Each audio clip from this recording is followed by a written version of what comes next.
안녕하십니까. 이번 시간은 목계서신서, 바울의 목계서신서에 대해서 함께 나누겠습니다. 며칠 전부터 들어갔는데요. 디모데전서, 그 다음에 디도서, 디모데후서가 다음 주까지 우리가 읽게 될 것입니다. 목계서신서만 따로 한번 보시겠습니다. 예, 우리가 지금 신학 연대기 성결기에서 지금 현재 표시되어 있는 부분에 지금 나가고 있고요. 바울의 마지막 목계서신서입니다. 이 목계서신서는 바울이 로마에서 사도행전 28장에 나와 있을 때 각대 연금 당한 것은 바울이 이제 1차 투옥 됐을 때 일이고요. 1차 투옥 됐을 때는 에베소서, 골로새서, 빌립보서, 빌립보서를 기록해서 보냈죠. 그리고 잠시 풀려났다가 성경에는 기록되지 않았지만 학자들은 4차 전도 여행으로 보고 있습니다. 그리고 한 1년 6개월 정도 로마의 2차 투옥이 됐는데 그때 기록한 서신서가 디모데전서, 디도서입니다.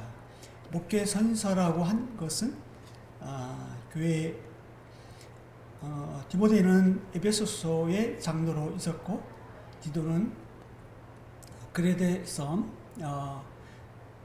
그레데섬의 장로로 있었습니다. 그래서 개인적인 서신으로 보냈기 때문에 목계서신서로 부릅니다.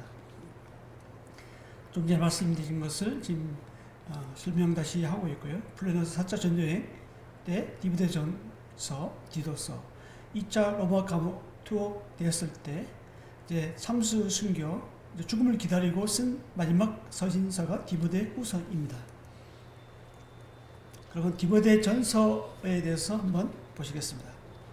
자세한 것은 우리가 성경을 읽으면서 묵상하면 되고요. 저술 동기에 대해서 간략하게 설명하고 넘어가겠습니다. 바울이 3차 전도여행에서 돌아가는 길에 밀레도에서 에베소 장로들을 불렀죠. 그리고 그때 이제 머지않아서 거짓된 가르침, 거짓 교사들이 교회에 침투해 올 것을 미리 예고했습니다. 사도행전 20장 29절에서 30절에 이렇게 말하고 있고요. 근데 그 예고가 적중했습니다. 시간이 지난 다음에 실제로 에베소 지역에, 에베소 교회에 거짓 교사들이 침투해 들어와서 거짓 가르침을 하고 있었습니다. 바울은 디모데에게 책임을 맡기기 전에, 중요한 책임을 맡기기 전에, 교회에 돌아오는 일을 맡기기 전에 몇몇 문제들을 다루어야만 했습니다. 이것이 디모데전서 1장 19절, 20절에서 지금 말씀해주고 있고요. 믿음과 착한 양심을 가지라. 어떤 이들은 이 양심을 버렸고 이 믿음에 관하여 파산하였느니라. 그 가운데 후메네오와 알렉산더가 있으니 내가 사단에게 내주는 것은 그들로 훈계를 받아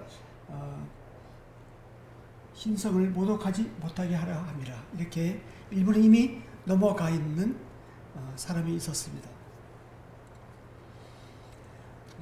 에베소를 혼란시키는 이 거짓된 가르침은 바울이 골로새에서 보았던 것과 같았습니다. 그것은 지식을 최고로 여기는 영지주의가 이제를 얘기하고 있습니다. 영지주의는 2세기에 좀 더 완전하게 발전을 했는데요. 영지주의 시작이 이미 바울의 생애 중에서 분명히 나타나고 있었습니다. 영지주의의 기본적인 전제는 우주 속에 두 개의 원리가 있다는 것입니다. 물질적인 것과 비물질적인 것. 물질적인 것은 육신적인 것이고 비물질적인 것은 영적인 것이라고 합니다. 물질적인 것, 육적인 것은 그 자체로서 악하다고 여겼습니다. 비물질적인 것, 영적인 것은 그 자체로는 선하다고 생각했습니다. 이것은 물질 세계는 물질적인 것으로 만들어져 있기 때문에 본질적으로 악하다고 생각했습니다. 그것은 하나님의 창조물일 수 없다고 여겼습니다. 왜냐하면 물질은 하나님과 관계없기 때문에 그렇다는 거예요. 따라서 인간은 선택된 사람들에게만 주어진 특별한 계시를 통해서 오는 어떤 지식으로서 이 물질 세계로부터 구원을 받아야 한다고 주장했습니다. 이러한 특별한 지식과 계시를 가지고 있는 사람들은 결혼을 금하고 또 1년에 일종의 음식들을 피함으로써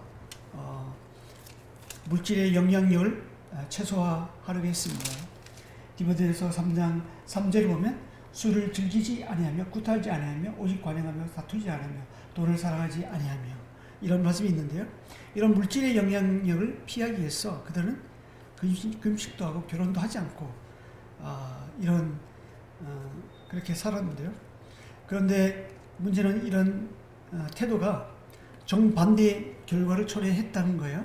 왜냐하면 육체적인 요소들에 대한 이 무관심이 성적인 방종과 도덕적인 무관심을 가져왔습니다. 왜냐하면 어차피 물질적인 것은 악하기 때문에 하나님께 속한것이 아니기 때문에 물질적으로 이 육적으로 하는 이 행동들이 사실 별 대수롭지 않게 생각한 거죠. 그래서 자신을 방임하는 그런 결과를 초래했습니다. 영주주의는 그리스도의 구원에다가 특별한 지식과 행위가 필요하다고 생각했습니다.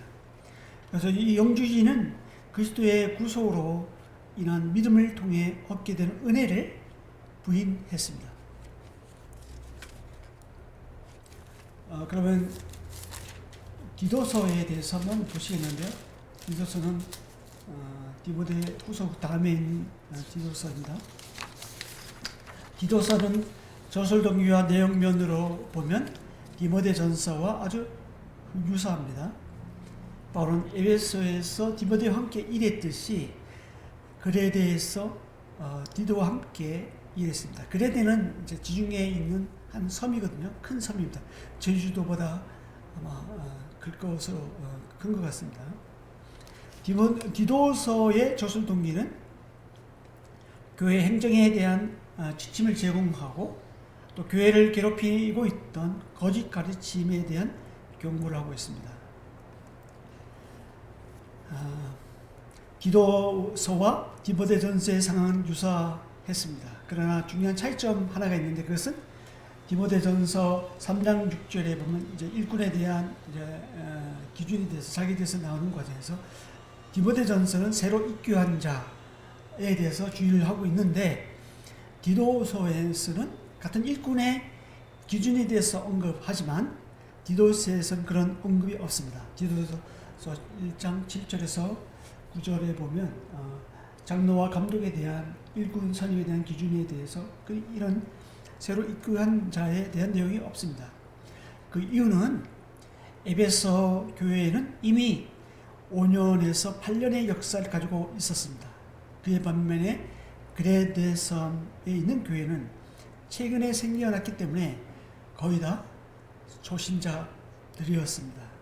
이런 것을 암시해 주고 있는 거죠. 디모데와 디도는 똑같이 거짓 가르침을 다루고 있습니다. 그러나 디도는 최근에 설립된 교회 안에서 질서를 확립해야 했고 디모데는 이미 오랫동안 존속해 온 교회 안의 질서를 회복시켜야 하는 숙제를 받았습니다.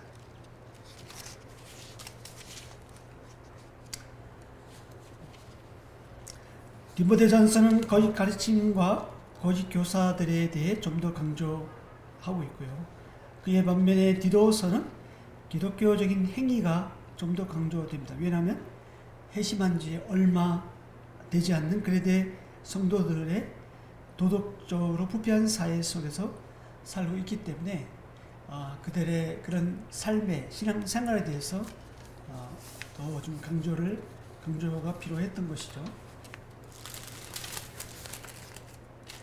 다음은 디모데후서 한번 보시겠습니다.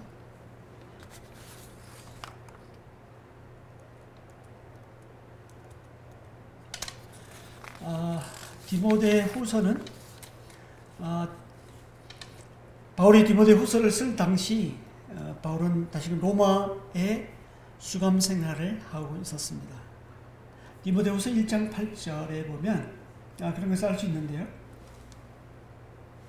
디모데후서 1장 8절에 보면 그러므로 너는 내가 우리 주를 증인함과 또 주를 위해 갇힌 자 된 나를 부끄러워하지 말고, 그래서 내가 갇혔다고 얘기하고 있고요. 16절에 보면 원하건대 주께서 오네시모 집에 긍휼을 베푸시옵소서. 그가 나를 자주 격려해 주고 내가 사슬에 매인 것을 부끄러워하지 아니하였다. 그래서 사슬에 매여 있다는 것을 이제 얘기해 주고 있는 거죠. 그래서 수감 생활을 하고 있는 것을 이제 이 디모데후서의 서신서를 통해서 알 수가 있고요. 그런데 이전에 첫 번째 수감 생활하고 지금 수감 생활은 상황이 좀 달랐습니다. 첫 번째 수감 생활은 실제로는 가택연금이었죠. 그래서 찾아오는 모든 사람들을 만날 수가 있었고 만나는 사람에게 복음을 전할 수가 있었어요. 사도행전 28장 30절 31절에 보면 그걸 알 수 있고요. 두 번째 수감 생활인 지금은 바울은 죄수처럼 사슬에 매여 있었습니다. 그런 내용 2장 9절에도 알 수 있는데요. 복음으로 말미암아 내가 죄인과 같이 매이는 데까지 고난을 받았으나 하나님 말씀은 매지 아니하니라, 이렇게 기록되고 있습니다. 바울은 죄수처럼 사슬에 매이고 있었고, 그리고 1장 17절은 보기가 어려웠어요. 1차 가택연금 1차 투옥 때는 수감생을 하실 때는 찾아오는 손님을 사람들 다 만날 수 있었지만 1장 17절에 보면 로마에 있을 때 나를 부지런히 찾아와 만났습니다. 이전에 1차 수감생활을 얘기하면서 지금은 얼굴 보기가 어렵다는 것을 얘기할 수가 있고요. 알 수가 있고 4장 11절에 보면 누가만 나와 함께 있느니라고 나옵니다. 그래서 거의 혼자 지내고 있었습니다. 1차 수감생활, 첫 번째 수감생활하고 좀 많이 상황이 달라 있죠. 그리고 4장 6절에서 8절에 보면 전자와 같이 내가 벌써 부어지고 나의 떠나는 시각이 가까웠다. 그래서 죽음을 기다리고 있는 자신을 지금 여기서 보여주고 있습니다. 그 전에 있었던 신문 과정에서 한 이교도 철공의 증언이 그를 불리하게 만들었습니다. 그 누구도 바울을 변호해 주지 못했어요. 4장 14절에서 16절에 그런 것을 알 수가 있고요. 그가 4장 14절에 보면 구레의 세공업자 알렉산더가 내게 해를 많이 입혔으며 주께서 그 행한 대로 그에게 갚으시리니 너도 그를 주의하라. 그가 우리 말을 심히 대적하였느니라. 내가 처음 16절 내가 처음 변명할 때 나와 함께 한 자가 하나도 없고 다 나를 버렸으나, 이렇게 얘기함으로써 바울은 그 누구도 바울을 변호해 주는 사람도 없고 옆에는 누가만 있었고 아무도 없는 혼자 이제 죽음을 기다리고 있는 자신의 모습을 볼 수가 있고요. 그리고 로마 시민이라는 사실 덕분에 바울은 경기장에서 사자밥이 되는 것을 면할 수 있었습니다. 4장 17절에 그럼 4장 17절 끝에 보면 어떤 말씀이 나오냐면 내가 사자의 입에서 건짐을 받았느니라는 말씀이 나옵니다. 당시 로마에는 로마 그리스도인들은 골로새형 경기장 안에서 사자들의 밥이 되고 있었고 많은 어려움이 있었는데 로마인들은 로마 시민권자들은 로마 안에서 사형을 집행하지 않았어요. 그래서 바울은 특별히 로마 안에 사자밥이 되는 것을 면했습니다. 바울은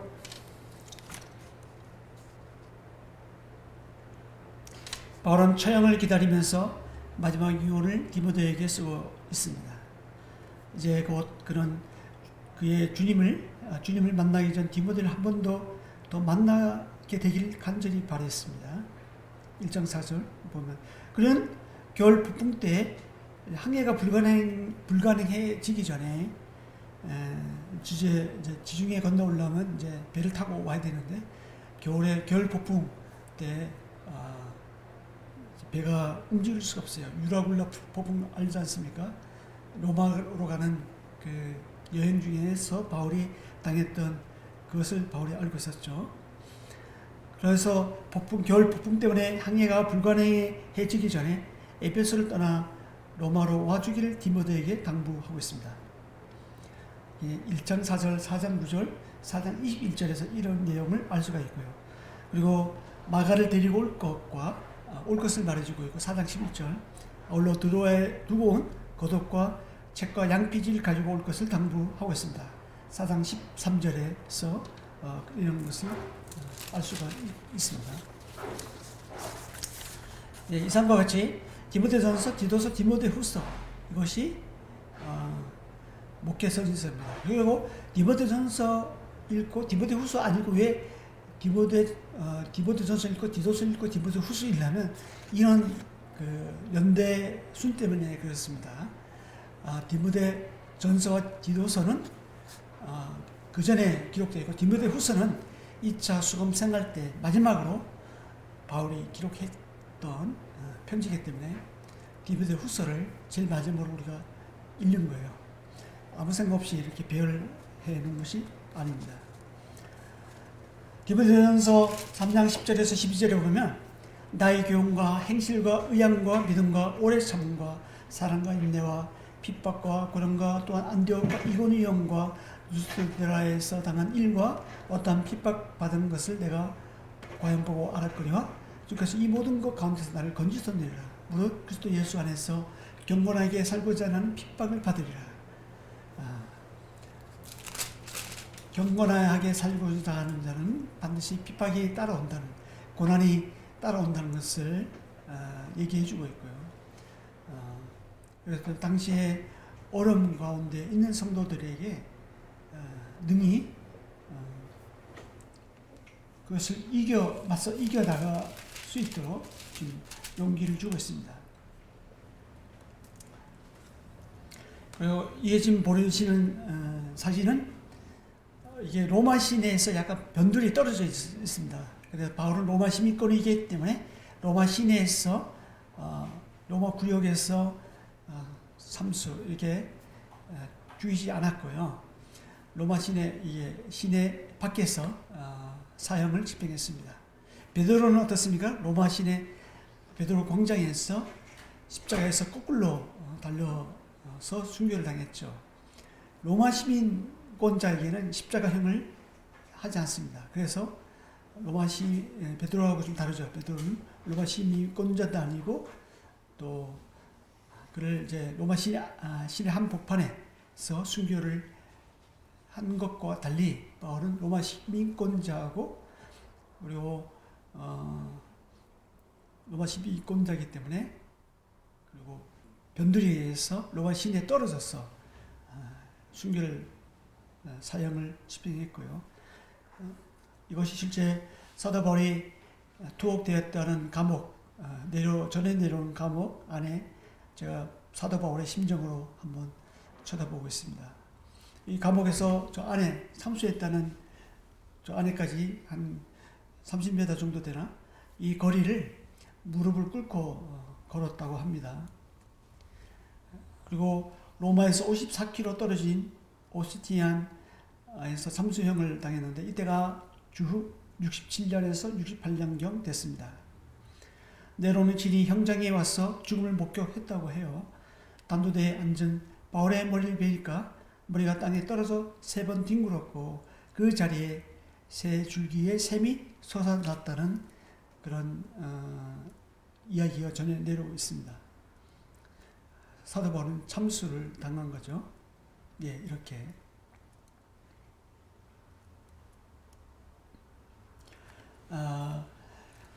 디모데후서 4장 5절부터 보면 그러나 너는 모든 일에 신중하여 고난을 받으며 전도자의 일을 하며 내 직무를 다하라.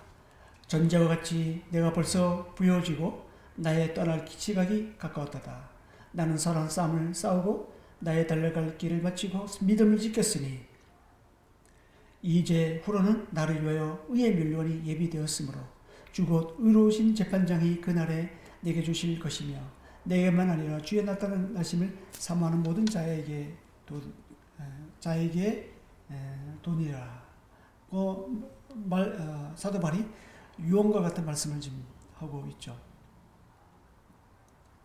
선한 싸움을 싸우고 믿음을 지켰다. 사실 우리 성도에게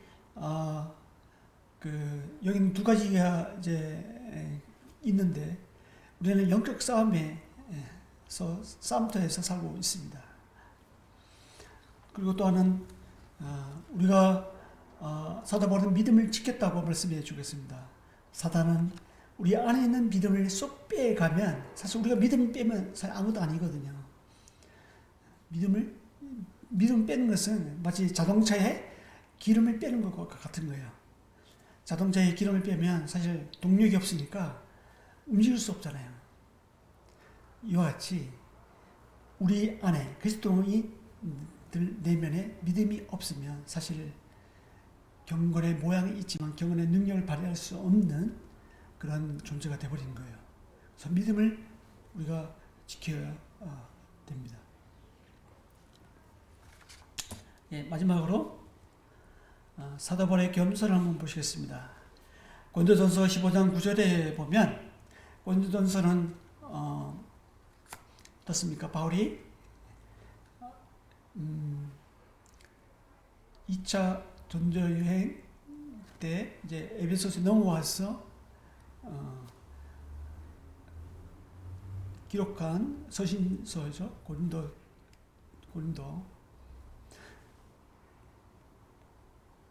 3차 전도여행 때 에베소에서 이제 고린도에서 온 이제 사람들의 이야기 듣고 고린도전서를 기록했고요. 이때 사도 바울은 자신에 대해서 어떻게 소개하고 있냐면 나는 사도 중에 지극히 작은 자라고 말하고 있습니다. 사도 중에 지극히 작은 자라. 이것도 참 겸손의 표현이죠. 근데 에베소서 3장 8절에 보면 모든 성도 중에 지극히 작은 자보다 더 작은 나에게. 처음에는 사도 중에 지극히 작은 자라 했는데 이제는 모든 성도들 중에 지극히 작은 자보다 그보다 더 작은 나라고 표현하고 있습니다. 얼마나 겸손의 표현입니까? 그래서 디모데전서 1장 15절에 보면 어떻게 자신을 소개하고 있냐면 죄인 중에 내가 개수다. 이 개수란 말은 the first, 첫 번째라는 거예요. 개수 중에서 개수라는 거죠.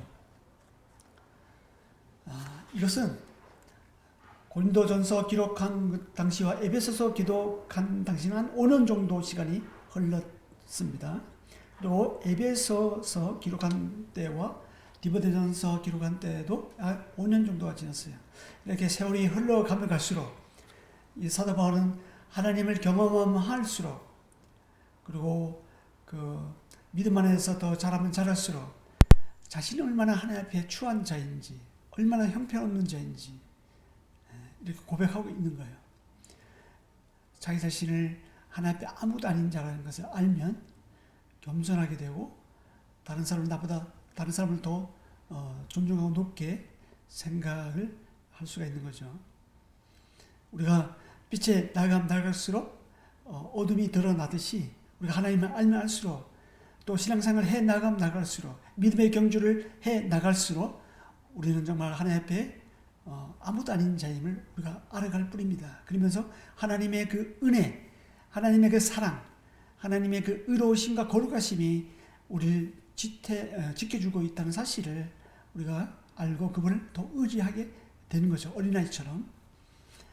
이것이 우리의 신앙의 경주에서 경험하는 하나의 과정이 아닌가 생각이 듭니다. 그래서 신앙생활을 해 나갈수록 우리가 겸손해질 수밖에 없는 거죠.